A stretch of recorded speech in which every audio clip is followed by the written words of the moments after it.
Everybody, welcome to this week's Railsplitter Athletics Report. We are slowly winding down the month of March, and with April comes the backstretch, and that'll be the final month of season play for our spring sports. We've got a lot still going on right now in Lincoln Memorial University Athletics. LMU baseball team still in the driver's seat of the South Atlantic Conference race. A little bit later on tonight, we're going to talk with Scott Erland about that of the LMU Sports Information Office. LMU softball team among the leaders in the South Atlantic Conference women's action on the diamond. We'll talk with him about that as well. LMU tennis teams, well, they're fighting Mother Nature right now more than anything, just trying to get out on the courts, and we'll briefly touch on some tennis before the evening is over. And the LMU golf teams are battling it out in various parts of the southeast portion of the United States, and we'll talk about that a bit. So do stay with us. Our first guest tonight will be Helio Dana. We'll be talking with him about the upcoming signees for the 2014 season, and that's when we return right here on the Railsplitter Athletics Report. Stay with us. If you love your car or truck, let us help you keep it clean at Soapy J's. Soapy J's has unlimited wash plans to fit every budget. Try our $5 express wash or one of our 3 monthly wash plans. The Wheel Deal, the Soapy J, or the new Blast Wax. With our monthly wash plans, if you pay with credit card, all you do is pay for the present month and your card will be billed on the first of each month. Don't forget Soapy J's has free vacuums with any wash. Soapy J's Express Car Wash, open 7 days a week. Let us help keep your car or truck clean at Soapy J's. Soapy J's on the Cumberland Gap Parkway, Middlesboro. The J. Frank White Academy is more than a high school. Your child will have room to grow in mind, body, and spirit. Small, safe learning environments, individualized learning plans, and cutting-edge technology. Every child deserves a quality education in a safe, nurturing environment. Our college prep program teaches a love of learning, self-discipline, and service to others. The Academy is fully accredited by Advanced Ed. You have a choice at the J. Frank White Academy.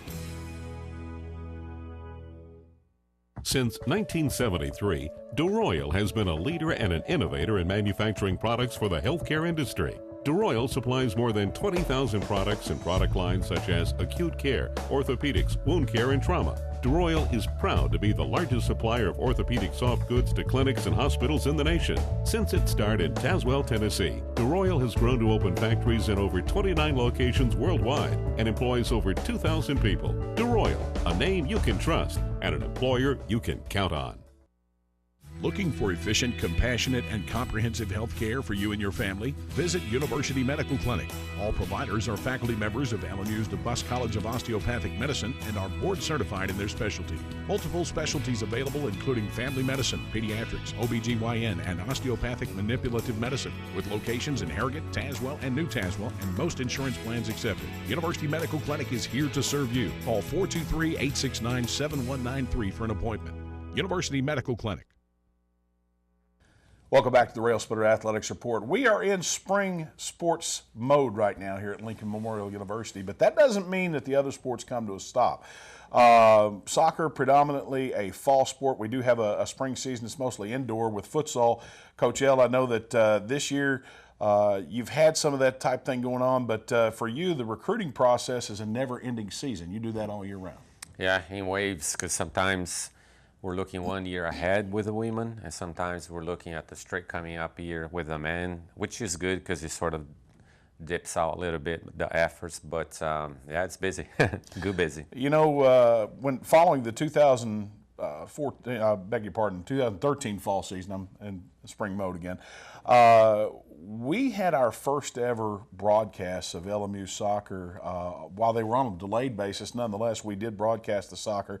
And I know that that was something that was, it allowed you to expose the LMU soccer programs to potential recruits all throughout the world.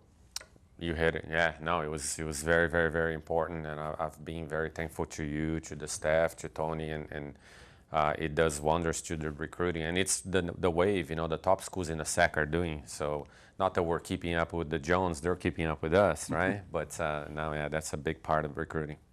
You know, we felt years ago that for colleges and universities this size, the internet would be the wave of the future. For broadcast, we're never going to have the major TV contracts, more than likely, not in my lifetime, with the CBS, the ESPNs, Fox Sports South, et cetera. So the way to showcase the athletic programs at Lincoln Memorial and other institutions of this size would be through the internet. Now, that said, you can't do that unless you got players. And in order to get players, you've got to recruit. And in order to recruit, Well, that now also falls a lot to the internet, but it falls through connections that you have throughout the world. For the women had I think an improved season from a year ago. They went deeper, I think, into the SAC tournament this time than they did last year. But you didn't really lose that many people after the 2013 season. Right. The women have been steadily improving, and the women are like a big ship. You know, to make a turn is a big, slow turn because they stay, they graduate, and there's a little less of a turnover. But we've always felt that the ladies were going to compete pretty quick to the SAC championship because they were the youngest team in the conference, and they did this year, and it slipped through their hands. But now we got most everybody back. You know, we lose some heavy hitters. But we didn't have to sign a huge class. We went for, you know, quality, not quantity, and I feel they'll be ready to compete again for the SAC. All right. So with that said, let's take a look at some of the new signees for the 2014 fall season. We can take a look here. You've got Juliana Bales. She's a midfielder forward from Palm Bay, Florida, and Katie Soule, a defender midfielder from I think that's Tecumseh, Canada, but if you will, tell us a little bit about these two young ladies. Right, Jay will be kind of a winger, you know, to the kind of looking ahead to the positions that Nicole McKinney coming back as a senior and Rachel Viano play normally. Katie, she's a dual player. She can play both defensive center mid and defensive back. She played actually with Michelle Hunter, one of our top signees this past year. But she's actually transferring from a Division I program, so she comes with 2 years of D1 experience. Key signee as well. I'm not sure if that's Julianne or Juliana. I'm not sure. Juliana. Juliana. Okay, so I misspelled that apparently. She goes by Jay. Okay, she goes by Jay. All right, let's move on to a couple other signees. We've got Kalia Rainey, a defender from nearby Knoxville, Tennessee, played her prep career at Powell High School, and Fernanda Miachi, midfielder forward out of San Jose, Brazil.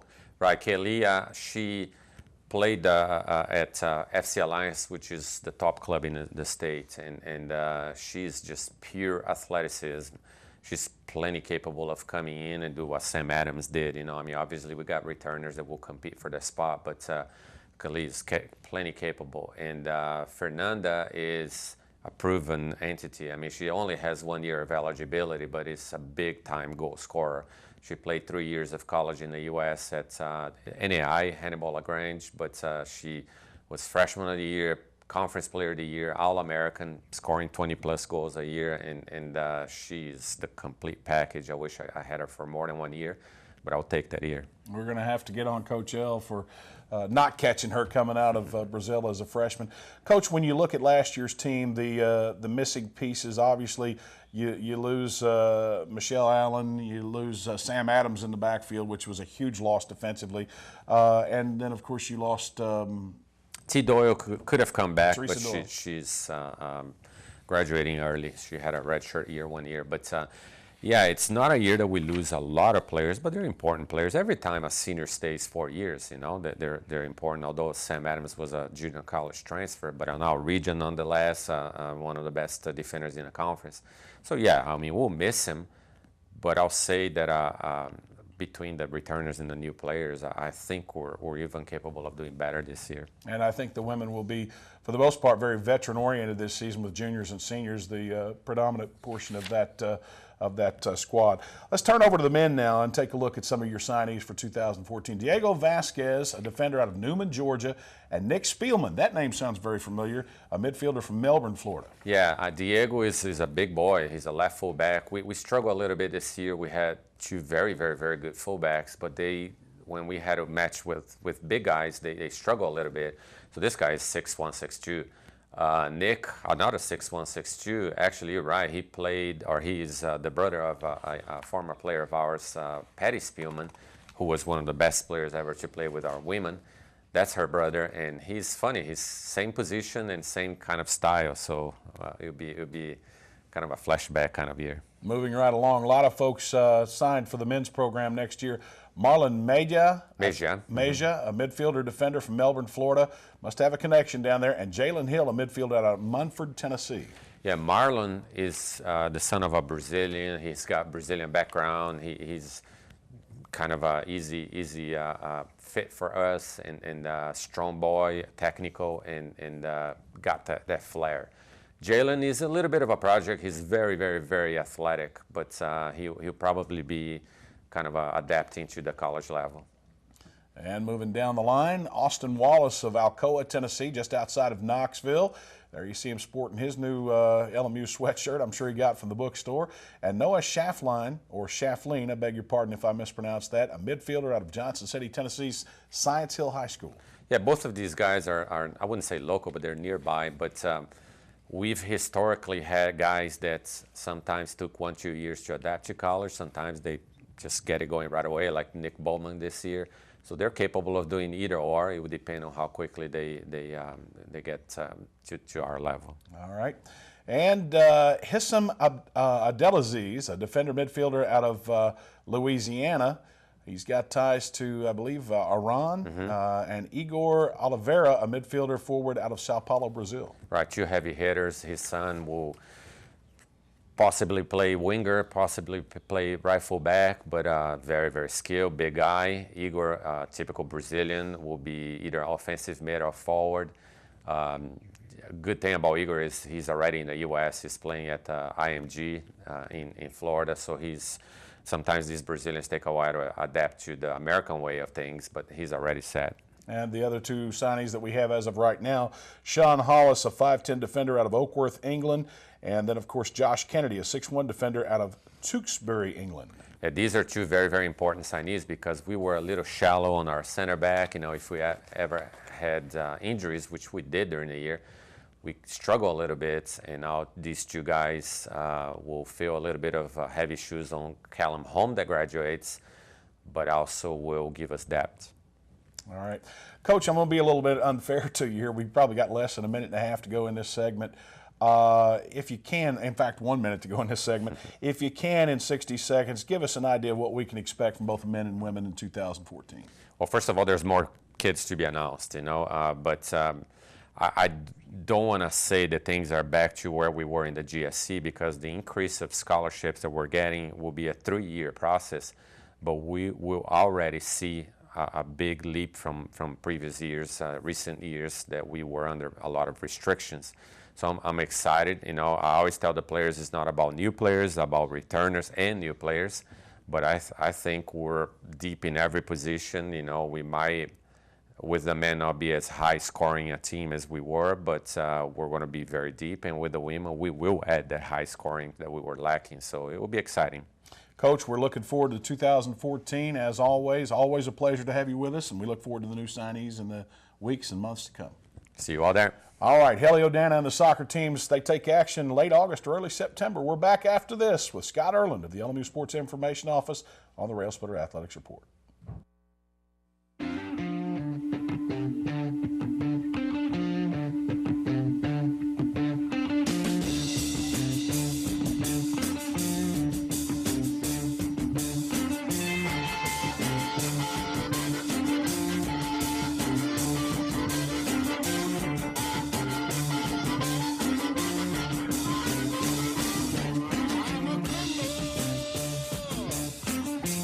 Top off at mycokerewards.com.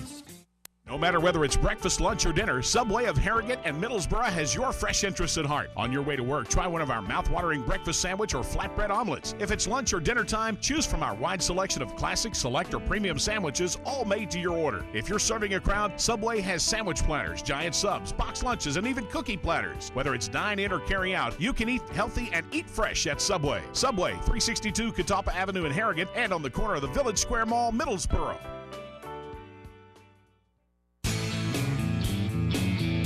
It's the Old Town Grill. The Old Town Grill is a special place where you bring more than family, more than friends. Bring a hearty appetite, because at the Old Town Grill, you'll never walk away hungry. A delicious change from the ordinary. The perfect place to bring the entire family. The best food and plenty of it. Join the fun and treat your appetite to something special. It's the OTG. The OTG is the place to be. I will help families adopt children from around the world and in our own backyard. I am teaching ethics to the next generation of lawyers. I will make a difference for the underserved of this region. I will be an advocate for my clients. As a prosecutor, I fought for those who couldn't speak for themselves. I'm a lawyer and professor. I will be a lawyer. I will be a lawyer. I will be a lawyer.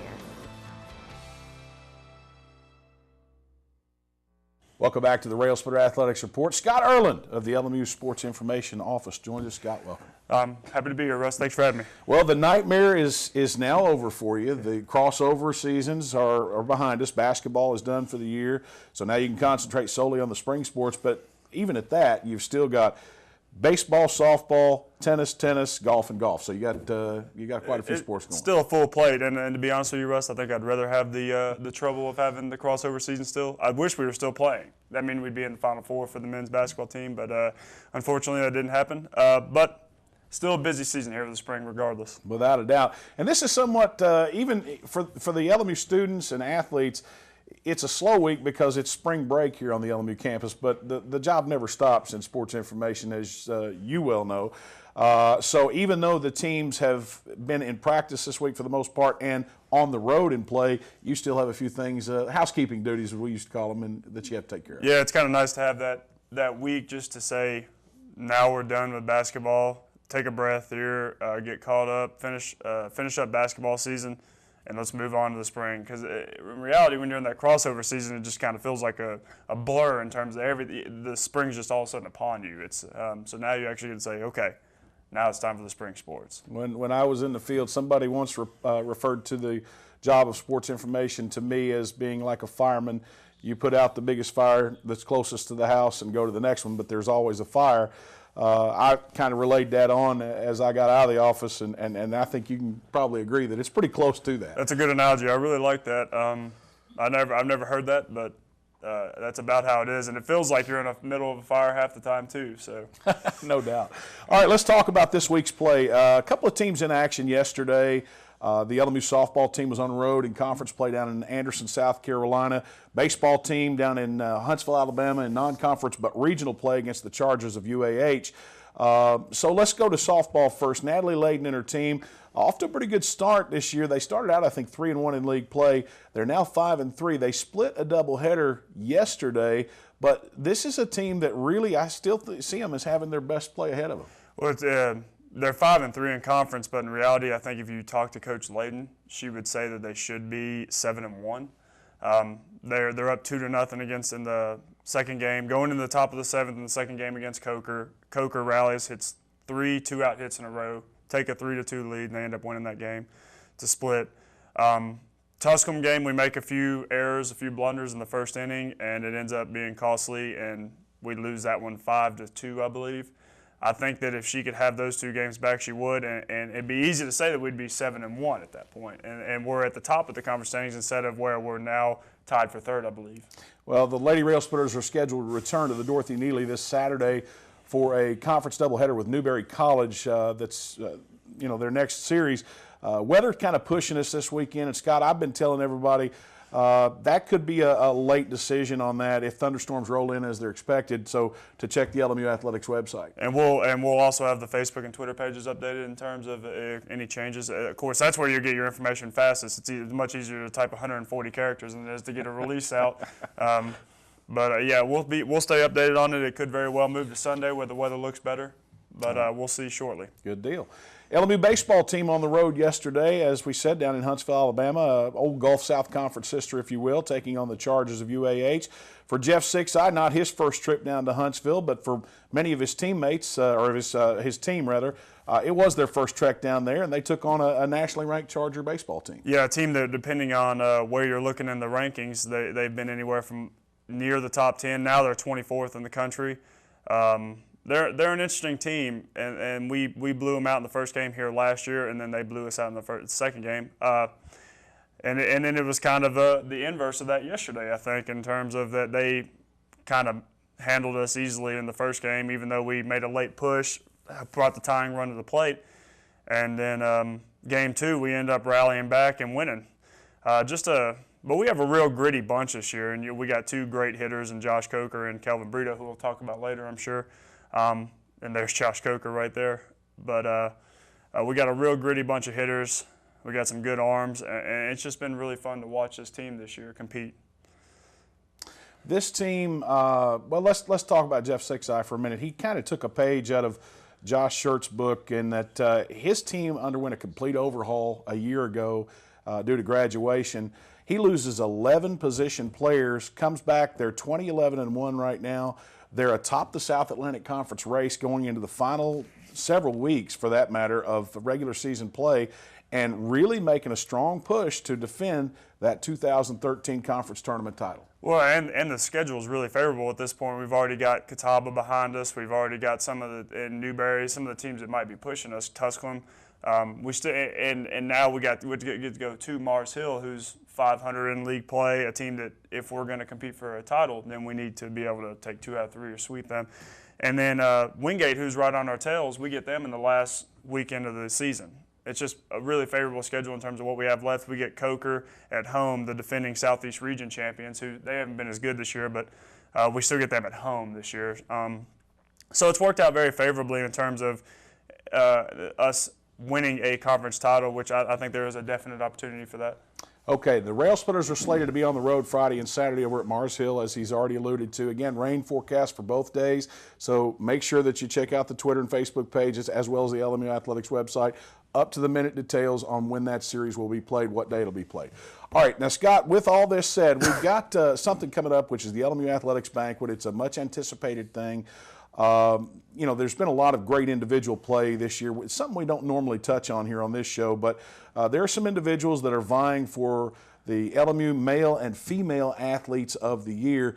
And so at this time, let's take a look at the top candidates for the Female Athlete of the Year as we see it right here from our standpoint. Sam Adams, women's soccer team, certainly a strong candidate. Brianna Mulkey of the softball team, and Caitlin Walton of volleyball. Let's hear your comments on these three. Well, Sam Adams, obviously a great 2-year stay. She was I think that anybody in the league would comment that she was probably one of the best defenders, if not the best defender. She was an all-region girl. Mulkey's award would be more of a career award in terms that she's going to finish top 5 in hitting. She's #1 in stolen bases in the career record book. She's just had a great career, and hopefully she can continue that and rack up some awards. Walton's would also be a lot of a career award type award, in that she's going to finish she's top 10 all time in kills, and she's racked up a number of awards, including Southeast Newcomer of the Year her freshman year. It's a good cast of candidates, but I think right now, if I had to pick a favorite, I'd say Sam Adams is probably your favorite. I would have to agree on that. While all would be deserving of the award, I think Sam Adams is probably the strongest candidate. Let's turn things over to the men now. This one, a much stronger race. You got Mario Pinto, an All-American from several year or so ago. Didn't get that this year, but did make all-region honors. Josh Coker, who's having really just an unbelievable season in his second year with the Railsplitters. Vincent Bailey, first-team All-American on the Daktronics level, and a second team on the National Basketball Writers Association. All right, there's not enough you can say about these three guys here. Mario, of course, was the Male Athlete of the Year last year, Daktronics first-team All-American. He's probably third out of this group right here this year, but he's still, just in terms of career standings, and he had a great season, still needs to be mentioned in this group. Josh Coker, yet to be determined exactly where he's going to finish, but right now he's hitting almost 400. He's tied for first in the nation in total bases right there, and he also set the school single-season record for saves already yesterday. He's hitting like 93, 94 in the gun. He's probably our best draft-eligible guy. This guy could get drafted, and I wouldn't be surprised if – I'd be really surprised if he's not drafted. Vincent Bailey, well, I mean, what else can be said about the guy? I mean, I think you already touched on it. I think he's obviously, there's a no-doubt shoe-in for – he might be I really think he could be SAC Athlete of the Year. There's some of his accolades. I would honestly be surprised if he's not the South Atlantic Conference Athlete of the Year, so that makes me think that he's probably the front runner for the LMU Male Athlete of the Year. We got about 30 seconds left, Scott. Are there any outside folks that we didn't have in those two groups right there that you might foresee moving up in the last few weeks of play? I think you really need to we need to watch for Amanda Snow in softball. She's a dominant pitcher, and she can be a dominant bat. And then for the baseball team, you also need to watch for Kelvin Brito, having a sneaky good season, hitting 380. He's homered in like 4 of his last 5 games. He's really crushing the ball. And also, don't sleep on anybody from the men's golf team. You know they're going to be right in that conference championship race. Folks, if it sounds like he just gave birth to an accountant or to a sports, a whole sports department, well, probably that's pretty close because he's had to deal with a lot of sports. Scott, it's always a pleasure. Glad to have you with us here today. We appreciate it, and hang in there. The seasons are almost over. Thank you, Russ. All right, we're going to take another timeout. When we come back, we'll close the show out. Back after this on the Railsplitter Athletics Report. I deal with life and death situations. We touch a lot of lives every day. People's lives are in your hands. I will be a nurse. I will be a nurse.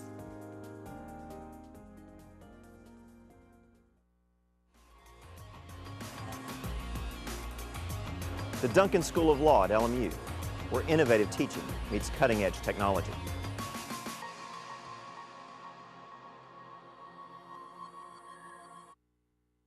If you love your car or truck, let us help you keep it clean at Soapy J. Soapy J's has unlimited wash plans to fit every budget. Try our $5 express wash or one of our 3 monthly wash plans. The Wheel Deal, the Soapy J, or the new Blast Wax. With our monthly wash plans, if you pay with credit card, all you do is pay for the present month and your card will be billed on the 1st of each month. Don't forget, Soapy J's has free vacuums with any wash. Soapy J's Express Car Wash, open 7 days a week. Let us help keep your car or truck clean at Soapy J's. Soapy J's on the Cumberland Gap Parkway, Middlesboro. We represent the Coke brand, and we would love to somehow bring some kind of legal action against Coke Zero. There might be some taste infringement issues. There's really no legal concepts of a company bringing a lawsuit against itself. If this is the king of the jungle, they're acting like the toucan that's on the branch, real colorful and preening, and showing off, and hey, look at us. I want to take a stick and knock that toucan off the branch. Yeah. Da, da, da, da, da. One of the area's best-kept secrets when it comes to piping hot fast food is World of Wings Cafe and Wingery, located in the LMU Campus Center. No matter whether it's chicken tenders, chicken wraps, burgers, or hot wings in a variety of flavors, WOW has a menu that's second to none. Try one of our fantastic sides like our fried mushrooms, fried pickles, mozzarella sticks, onion rings, our famous cheese fries, sweet potato fries, or our Texas toast. Shock your taste buds at WOW World of Wings Cafe and Wingery, located in the LMU Campus Center. Show just flies by when you got so much to talk about. Again, special thanks to Coach Helly O'Dana and, of course, Scott Erlin for joining us tonight for the show.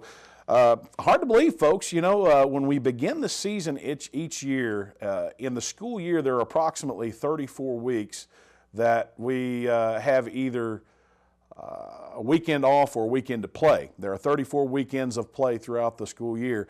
Hard to believe we're down to about 3, maybe 4 of those left. We're in the final week of March. We've got April coming up. A lot going on here in the next few weeks, including the SAC softball tournament, which will take place here this year, both on the LMU campus and on a couple of high school locations. So if you like softball, if you like to see the top upper echelon of the league, then you're going to see it here. I think the 3rd weekend in April for about 3 or 4 consecutive days, and that'll be narrowed down to 1 champion. So we definitely want you to come over and support this Lady Railsplitter softball team in their endeavors to capture the first conference tournament title under Natalie Layden. That's really about it for tonight. Again, folks, to keep up to date on all that's going on with Lincoln Memorial University Athletics, pull up the LMU Athletics website, www.lmurailsplitters.com. Everything you want to know about Lincoln Memorial University Athletics can be obtained there, and it is up to the minute, up to the second, as far as from the LMU Sports Information Office. That's all the time we've got. Till next week, good night, everybody.